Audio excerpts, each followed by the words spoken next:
संयुक्त राष्ट्र महासभा की बैठक के दौरान 25 सितंबर को बांग्लादेश की अंतरिम सरकार के प्रमुख मोहम्मद यूनुस ने पाकिस्तान के प्रधानमंत्री शहबाज शरीफ के साथ दक्षिण एशियाई क्षेत्रीय सहयोग संगठन यानी सार्क को फिर से सक्रिय करने के मुद्दे पर चर्चा की और पाकिस्तान से समर्थन भी मांगा।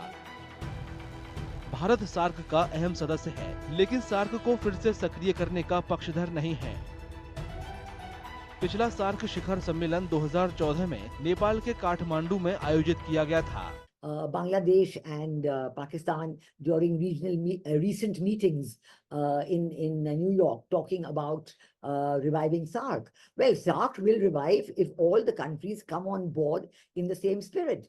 And Bangladesh has actually been recognizing the problems in the revival of SARC. And now the new government in Bangladesh, the new interim government in Bangladesh has suddenly started this talk of reviving SARC. They started talking to Pakistan a lot, talking about going, forgetting 1971. So it's a new government there, a new interim government. We have to wait and watch what their actual programs and policies are. SAARC दक्षिण एशिया के 8 देशों का संगठन है। इसका उद्देश्य क्षेत्रीय व्यापार को बढ़ावा देना और दक्षिण एशिया में सामाजिक, सांस्कृतिक और आर्थिक विकास को और आगे ले जाना है। इसकी स्थापना 8 दिसंबर 1985 को काठमांडू में की गई थी। स्थापना के बाद से सार्क को कई चुनौतियों का सामना भी करना पड़ा है। 2022 में शिखर सम्मेलन अपने यहाँ कराने के लिए पाकिस्तान की असफल कोशिश और सुरक्षा कारणों की वजह से भारत का भाग लेने से इनकार अहम रहा है। इसके अलावा कुछ देश चीन को भी इसमें शामिल करना चाहते हैं, जिस पर विवाद होता रहा है।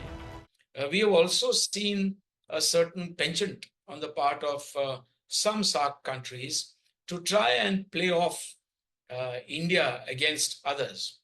And I have noticed, for example, this over enthusiasm to bring in China into SARC.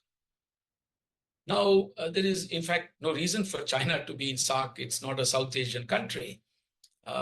China is involved in its own, processes. India is involved in its own processes. And while some countries can be observers, there is no need for certain countries to, very eagerly try and bring in China into the SARC process. And we've seen that also coming from certain countries.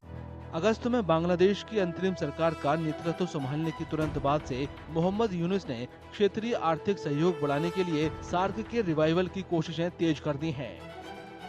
Bangladesh और पाकिस्तान दोनों मानते हैं कि SAARC को फिर से सक्रिय करने से दक्षिण एशिया में आर्थिक और राजनीतिक चुनौतियों से निपटना थोड़ा आसान हो जाएगा।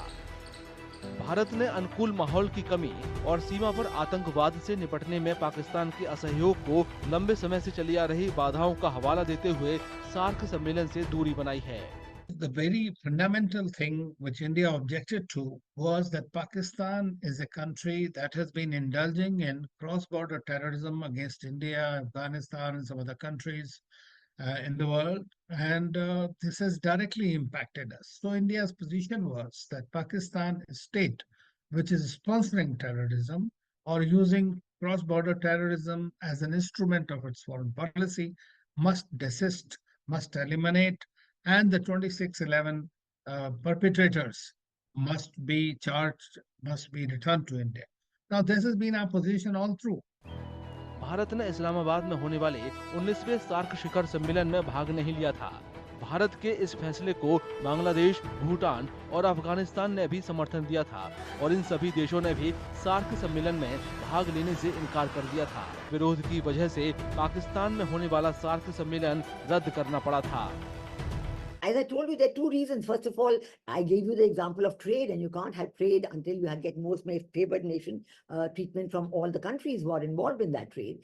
Pakistan has never given that to India, and India had given, non-reciprocally, which is very, very unusual, but we had given the most favored nation status to Pakistan, which subsequently, after all the, absolutely unbelievably horrible and horrific cross-border terrorist attacks by Pakistan, we've withdrawn that as well. SAARC देशों में सबसे बड़ी अर्थव्यवस्था वाला देश भारत है। Bharat G20 और BRICS का भी सक्रिय सदस्य है। सार्क में पाकिस्तान भी शामिल है, लेकिन वो भारत में आतंकवाद को हवा देता रहा है। इस वजह से भारत सार्क के फिर से सक्रिय होने का पक्षधर नहीं है।